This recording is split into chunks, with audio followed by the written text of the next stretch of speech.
Assalamualaikum and good day everyone. Today we are excited to share our research titled Fintech Meets Psychology: The Impact of Pay Later on Impulse Buying and Purchase Intention.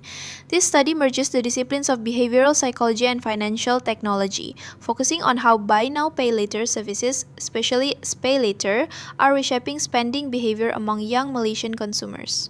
This project is a collaborative effort by a multidisciplinary team. Our team members are Angelin Tan Yin Ching, Muhammad Izzuddin Hakim bin Ramzan, Hanini Ilyana Betche Hashim, Muhammad Zufabli bin Hassan, and Teh Zahra binti Yaakob. We bring together backgrounds in finance, psychology, and digital innovation to explore this emerging issue. According to Bray et al., 2021, pay later users spend on average 35% more per transaction compared to traditional payment methods. Why? Because deferred payments reduce the immediate financial burden, making purchases feel psychologically easier.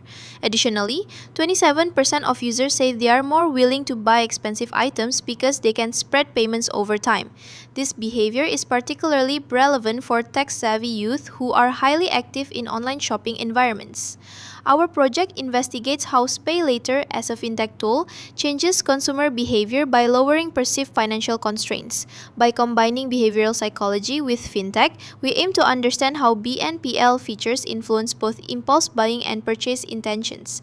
This hybrid perspective is crucial as Malaysia sees a rapid rise in digital payment solutions. Now, let's talk about the problem.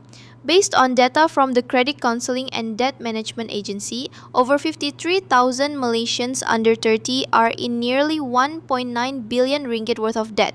The use of pay later may worsen financial insecurity due to impulsive buying habits, especially when users lack the necessary financial literacy.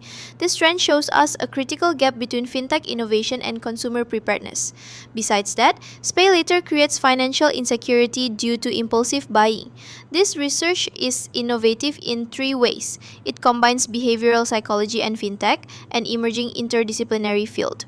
It introduces financial literacy as a moderating variable, an angle rarely explored in current BNPL studies. And finally, it focuses specifically on Malaysian users, a demographic often overlooked in global fintech research. Now, let's look at the research methodology used in this study.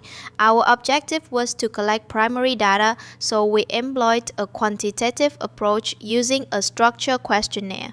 The questionnaire was distributed online via Google Forms and shared through social media platforms and email to reach targeted respondents. For sampling, we used the symbol random sampling technique to minimize bias and ensure fair representation. The total sample size was 118 respondents, calculated using Cohen's sample size formula for statistical validity. Once data collection was complete, we analyzed the responses using SPSS version 29, a well-established statistical software package used for social science research.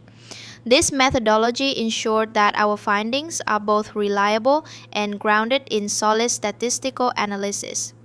Our results were clear. Pay later encourages impulse buying. Its features easy sign-up, zero interest for short-term plans, and instant access create psychological ease that leads to more spontaneous purchases. However, users with higher financial literacy showed more caution and control. They were significantly less influenced by the buy now, pay later appeal. Result: we analyzed the relationship between pay later usage and impulse buying through a behavioral model. Key focus areas include impulse buying, psychological ease and gratification purchase intention, and importantly, financial literacy was introduced as a moderator. We wanted to see how awareness and knowledge could affect consumer restraint. Sometimes our findings offer strong real-world impact. For e-commerce platforms, insights from this study can help shape ethical and sustainable BNPL promotions. For educators and policymakers, our work supports initiatives to improve youth financial literacy. Ultimately, it's about striking a balance, enabling digital convenience without compromising financial health. Slide: SDGs Sustainable Development Goals. This research aligns with two key sustainable development goals. First, SDG 12, responsible consumption and production. Our study promotes financial awareness among youth, encouraging more mindful and responsible consumption behaviors, especially in a digital economy that often fosters impulsive spending.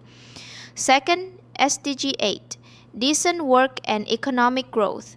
By supporting better financial literacy and ethical fintech adoption, we contribute to long-term economic resilience, especially among young adults entering the workforce and beginning their financial journeys.